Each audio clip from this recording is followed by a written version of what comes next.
why we need to use VPN and why we need to secure our networks and what are the benefits of using VPN. Because a lot of times it has happened with me that when I'm using a website or a browser, it asks me to secure my network. So let's hear it from none other than Tom Piens. Tom has over 10 years of experience working with Palo Alto Networks, and he has also been recognized by Palo Alto user groups and community members. He is also a founder of Pan Gurus and has recently written a book on securing remote access in Palo Alto Networks. So, hi Tom, my first question to you is, why is securing remote access so important? Hi Sanjana, good to see you. Um, Remote access in its simplest form allows remote users to connect into your organization, and especially since the start of the pandemic 2 years ago, its popularity has increased dramatically. Many users that didn't require remote access before are now connecting into the a remote network or remote office or remote data center because they are required to stay at home because of the measures, or maybe they're in quarantine or whatnot. Which also means that from a security perspective, it's far more difficult to maintain an easy overview of who's connecting.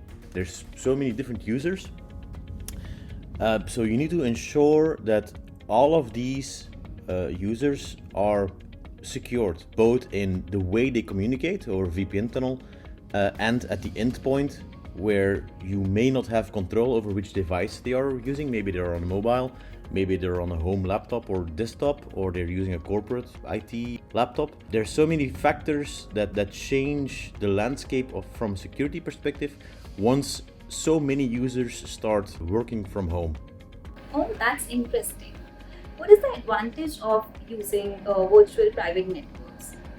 A VPN or virtual private network creates a connection that for the user's experience feels like they are in the same network environment as they would be in the office, independently from where they're working. So if they're in a coffee shop, at home, or in the office, the user experience is the same everywhere, while at the network layer, there can be very high security applied so that all of their communication is secure. No one is able to see, read, or intercept what they're doing, and ensuring that, for example, if users go into a public location like a coffee shop or an airport, that their communications are secured.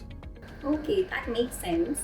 My next question to you is, why should customers switch to Prisma Access in comparison to traditional deployments? The advantage of Prisma Access is that it's a cloud-based solution, which means that the infrastructure that you would normally need to build yourself by setting up data centers, creating a full mesh of VPN tunnels, are all taken care of automatically by the service, meaning that your users can be across the globe, independent of which country they are in, and still have a fast and reliable connection, while from the backend, where administrators need to make sure that everything is provisioned and everything is configured, they have a very easy time setting everything up and making sure that their users are able to connect and have a smooth experience. Okay, now we have already discussed about the advantages of VPN. Now, what are the disadvantages of using VPN? There really aren't many. In some cases, it might be easier to have a simple web portal where users can log on and access a couple of applications or look at some information. But in most cases, a VPN tunnel is very secure and works very smoothly. If you are a new administrator that's never set up a VPN connection, it might be a little daunting, especially if you're very new or you're tackling a new technology like Prisma Access. There's a bit of a learning curve, but once everything is set up, there's really not much that can go wrong. And what are the things a person should keep in mind before using a VPN? That depends. From the user side, one consideration you may need to make in some specific cases is, for example, if you're at a hotel or an airport, sometimes there might be a captive portal or some procedure you need to follow before you're granted access to the internet. And if you have a VPN client, that sort of access may be blocked. So in some cases, you may need to take care of your internet connection before you start using your tunnel, or else you will have a bit of a loop. On the other end, for an administrator, there's the typical things you need to consider: which networks and which resources should be made available. Do we want to use user identification and go with identity-based access controls? Which method are we going to use? Through a simple LDAP configuration, fetch some groups from an Active Directory, or through the Cloud Identity Engine, or any other technology that's available for user identification. And if there is the possibility to, if you have a lot of users that travel a lot and visit hotels and airports and need that sort of access, are you able to actually provide that configuration in the VPN client that allows for a captive portal to take place? So we all know about Palo Alto. Can you explain why Palo Alto is being called as the next generation firewall? There's actually many vendors that have a next generation firewall. Palo Alto happens to be the market leader in that segment. But the term next generation firewall usually means that the firewall is not simply passing along sessions and only looking at port numbers, but is also capable of performing more complex tasks like layer 7 inspection, user identification, SSL decryption, and a couple of other neat features like URL filtering and DNS protection.